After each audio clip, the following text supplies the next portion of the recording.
तो गोपियों को पीड़ा होती होगी। दक्षिणा तो भाई एक बात कहें, वक्ता को कोई दक्षिणा दे ही नहीं सकता। वक्ता को कोई दक्षिणा नहीं दे सकता। वक्ता जो आपको दे रहा उसका मूल्य आप कैसे दे पाओगे उसको? आप जीवन अर्पित कर दीजिए, अपना सर्वस्व अर्पित कर दीजिए, तो भी उसकी करनी के बराबरी नहीं कर पाओगे।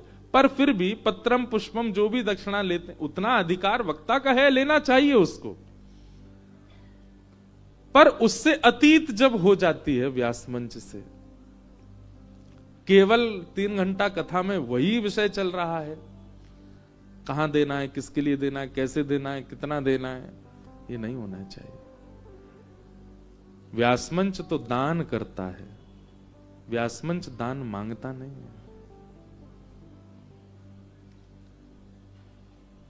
ठाकुर जी खड़े हैं, हमको दिख नहीं रहे हैं, और हमसे कह रहे हैं इनमें से जो योग्य हो, ये भाव सुना करके जिसकी योग्यता लगे मुझे उसको दे दो। पर अब व्यास मंच के बगल में ठाकुर जी खड़े रह गए हैं, व्यास जी उनको दे ही नहीं रहे और ले रहे हैं। ये नहीं होना चाहिए। गोपियां कहती हैं तब कथामृतम, आपकी कथा अमृत के समान है नाथ। इसका अर्थ क्या लगाएंगे? अमृत पीने वाला तो अजर अमर हो जाता है? नहीं। इसका अर्थ ऐसे लगना है कि अमृत जो है वो एक रसायन है। अमृत का एक कार्य तो होता है व्यक्ति को अमर करना, दूसरा कार्य होता है उसकी समस्त पीड़ाओं को नाश कर देना। कथा के प्रति सजग रहने वाले व्यक्ति को फिर संसारी पीड़ा का अनुभव नहीं होता। इसलिए कहा गया तव कथामृतम, अमृत के समान है। तप्त जीवनम, हमारे जीवन के जितने भी ताप संताप हैं उन सबको समाप्त करने वाली आपकी कथा है। व्यक्ति का यदि कथा में चित्त लग जाए ना, हम सत्य बता रहे हैं, कथा ने अगर आपको स्वीकार कर लिया, आपको संसार का कोई रस अच्छा नहीं लग सकता। यदि कथा अच्छी लग गई तो, एक बार भी प्रिय लग गई तो। कल रात्रि हम तो क्या बताएं, हम ऊधमी वक्ता हैं बहुत ज्यादा। जैसे वक्ताओं का स्वभाव होता है, बहुत शांत रहेंगे, बहुत सम रहेंगे, कम बोलेंगे, कमरा में घुसे रहेंगे, निकलेंगे कम, सीमित लोग। हमारा काम उल्टा है। हम 4 घंटा बाद तो हमको यूं लगती है अब हम क्या करें। काशी पूरी नाप दो, कोई मंदिर रहने ना पाए, कोई स्थान रहने ना पाए। मतलब हम सुबह 6 बजे अपना बिस्तर छोड़ते हैं और रात्रि 3 बजे बिस्तर पर जाते हैं। इतने ऊधमी वक्ता हैं। अपनी बात खुद ही बता रहे हैं, लेकिन इससे प्राप्ति ही करते हैं। कल रात्रि जो हमें काशी से प्राप्त हुआ प्रसाद, वो हम भूल नहीं सकते। कल हनुमान जी आए थे कथा में। हनुमान जी कह रहे हैं दारी के सब जगह जा रहे हो, बगल में बैठो यही नहीं आ रहे, मेरे आंगन में ही कथा कर रहे हो है। पहले दिन आयो बस पोथी प्रणाम करके ले गए हो, यहां आयो ही नहीं है। तो कल हनुमान जी आए, 2 गण भेजे अपने, जाओ बुला के लाओ। तो कल लग तो रहा था कि जाए, पर यहां इतनी भीड़ हो जाती है तो फिर हम यहां से सीधे निकल, फिर मंदिर भी बंद रहता है 3 बजे तक। फिर कल कुछ क्रम थे, कल बहुत प्रसाद मिले, यहां से सीधे गए अपना घर। आप सब लोग जरूर जाइएगा। श्री गंगा जी के तट पर बहुत सुंदर एक संस्था है, अपना घर, जिसका नाम ही अपना घर है। वहां पर प्रभु जी मानवों की सेवा, और कितना अच्छा स्लोगन है, मानव सेवा ही माधव सेवा। वहां पर उन लोगों की सेवा होती है। काशी में हमको एक चीज सुनाई दी कहीं से कि यहां पर कई लोग आते हैं माता पिता को काशी दर्शन कराने, और फिर उनको गंगा घाट पे बैठा करके कहते हैं आप बैठो, हम जल लेके आ रहे हैं आपके लिए, और बूढ़े माता पिता को वहीं छोड़ के चले जाते हैं। माता पिता बेचारे, कोई पूछता है आप क्यों? हमारा बेटा जल लेने गया है, सुबह का गया है, अभी तक नहीं आया। कई माताएं तो प्रतीक्षा कर रही हैं, वर्ष हो गए बेटा जल ले करके नहीं आया। ऐसे कई लोग काशी में तीर्थ भूमियों में ऐसे बालक छोड़ के चले जाते हैं। कुछ लोग घर से निकाल दिए जाते हैं, कुछ लोग इस प्रकार होता है उनके, हमको पता ही नहीं है कि संसार में क्या क्या चल रहा है। एक संस्था सजग है, वे जाते हैं घाटों पर, रेलवे स्टेशन पर, कोई भी अनाथ है, कोई भी लावारिश है, कोई भी जख्मी है, उसको उठा के ले जाते हैं, वहां उसकी सेवा करते हैं, उसको अपना घर देते हैं। फिर उससे पूछते हैं आपका परिवार कहाँ है, आईडी वाईडी बताओ, ढूंढते हैं, परिवार वालों से संपर्क करते हैं।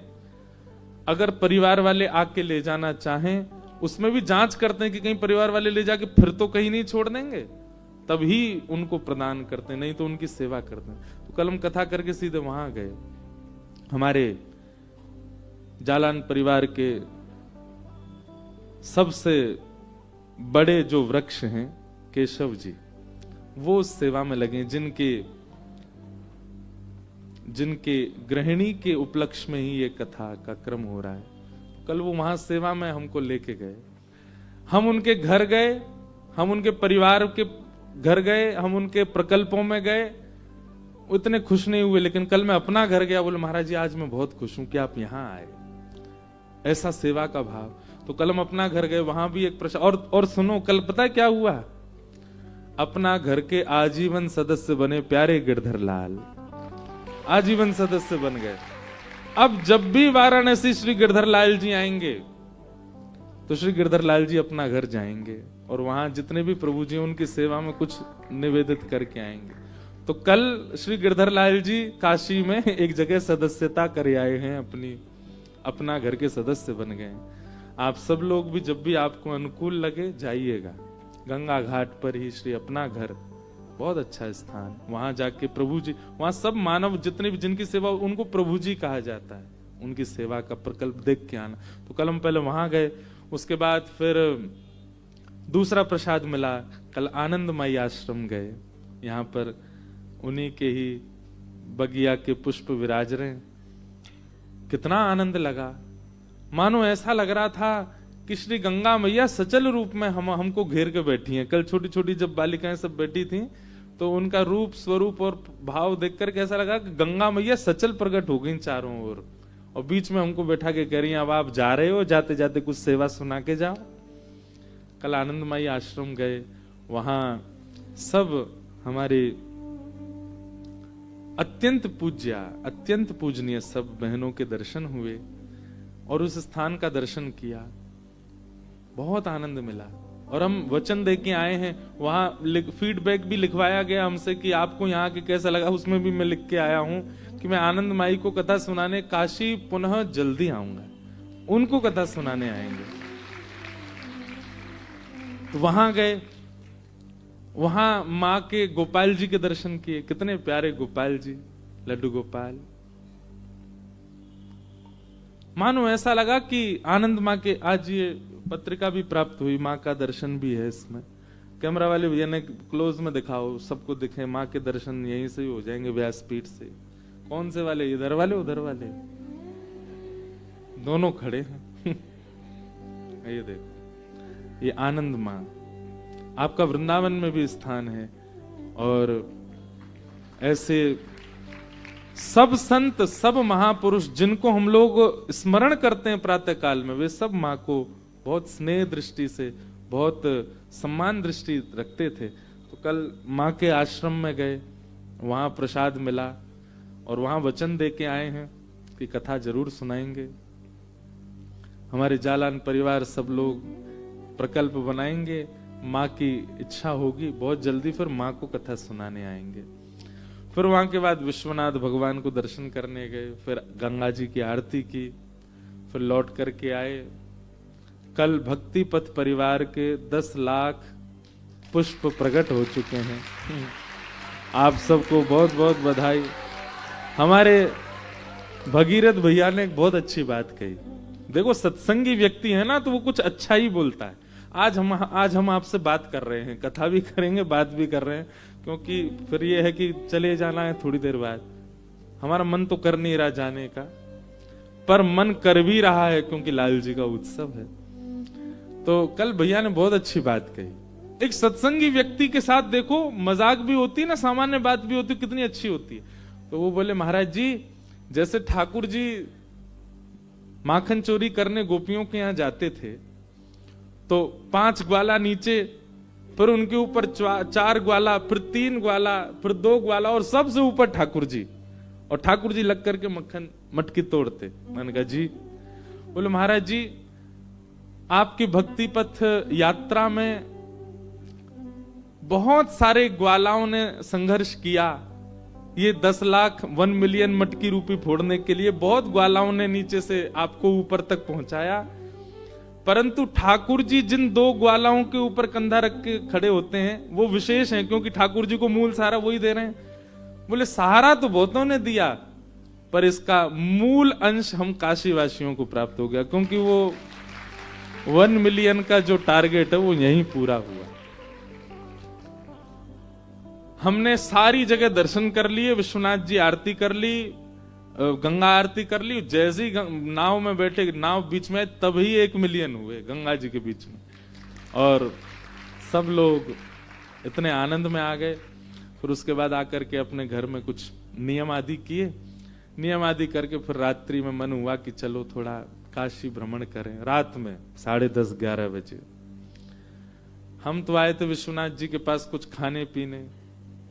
यहाँ पे अब क्या खा पी रहे थे वो तो नहीं बताएंगे, पर कुछ ऊधम कर रहे थे विश्वनाथ जी के कॉरिडोर के सामने। पता नहीं कहां से, ये भी एक आश्चर्य।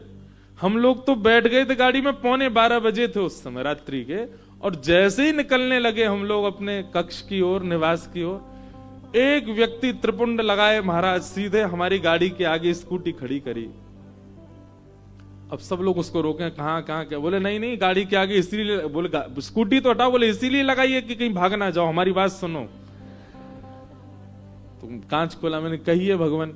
बोले अभी इसी वक्त संकट मोचन हनुमान मंदिर जी जाइए, रात में 12 बजे वहां पर हनुमान जी की शयन आरती होती है, 4 मिनट की आरती होती है, विलंब करेंगे तो आपको दर्शन नहीं मिलेगा, आप तुरंत दौड़ करके जाओ।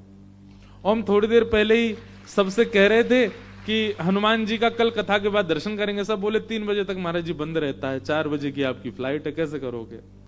तो रात में अब वो कहां से व्यक्ति आए और कहां से आके स्कूटी आ गई खड़ी करी, और आके बोले कांच खोलो, अभी जाओ संकट मोचन मंदिर और जाके दर्शन करो, हनुमान जी की शयन आरती हो रही है।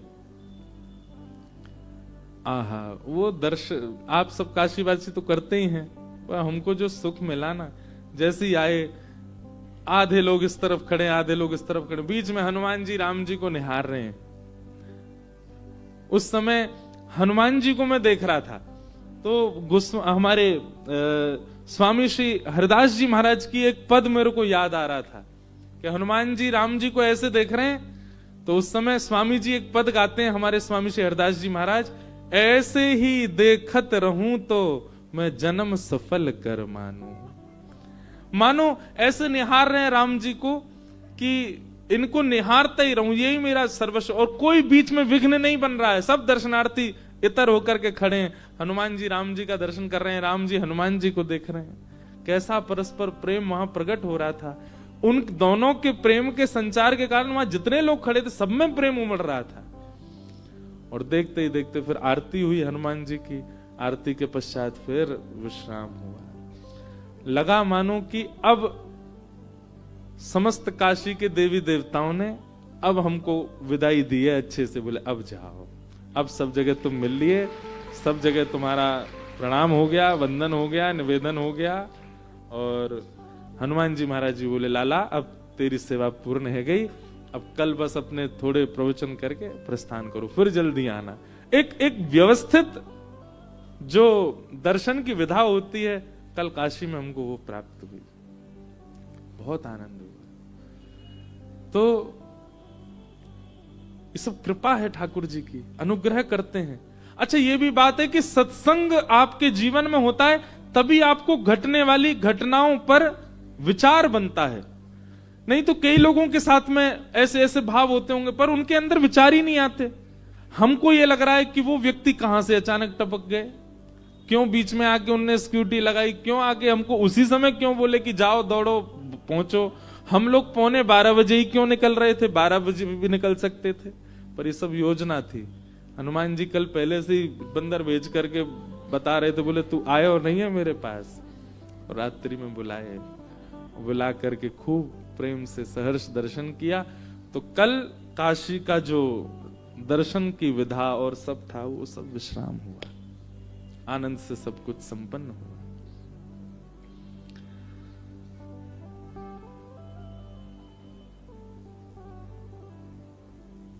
भूरिधा जना, कथा वक्ता सबसे बड़े दानी हैं, गोपियां कहती हैं। गोपियों ने भगवान की गोपी गीत के कल गोपी गीत भी सुनाया हमने महादेव को जाकर के, और ऐसा गोपी गीत सुनाया जैसा गोपी गीत सुनाना चाहिए। 2 पंक्ति गा रहे हैं, फिर दौड़ के जा रहे हैं, फिर महादेव को प्रणाम करके आ रहे हैं, फिर आ रहे हैं, फिर बैठ के फिर गा रहे हैं, फिर जो लोग बैठ के कर रहे थे वो भागे हैं दर्शन करने। मतलब जैसे गोपी गीत एक व्यक्ति, जैसे वो होता है ना पारायण करते हैं, बोले मेरा यहां तक हो गया, इससे आगे तुम करो। अब सब दर्शनार्थी हम लोग, कभी कोई जाके दर्शन करके आवे, फिर वो आगे पाठ करे, फिर दूसरे जाके दर्शन करके आवे, ऐसे करके कल गोपी गीत का पाठ। गोपी गीत के मध्य में महादेव बुला रहे थे, आओ हमें प्रणाम करो, हमारा अभिषेक करो। कितना आनंद हो रहा था।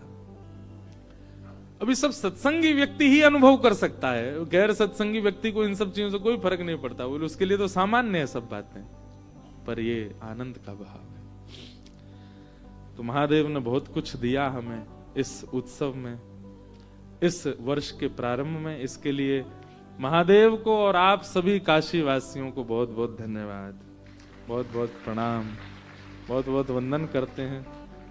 हमें जितना सुख काशी में मिला, हम प्रार्थना करेंगे आप सब काशी वासियों को भी ब्रज में खूब सुख मिले, इससे भी ज्यादा मिले। आप सब लोग जब ब्रज आओ तो हम अकेले तो आपकी इतनों की सेवा नहीं कर पाएंगे, पर हमारे जैसे हजारों ठाकुर जी आपके लिए भेज दें, आप सबको कोई पीड़ा नहीं हो, खूब आनंद जैसे हमको हुआ वैसे आप सबको भी ब्रज में आकर के हो।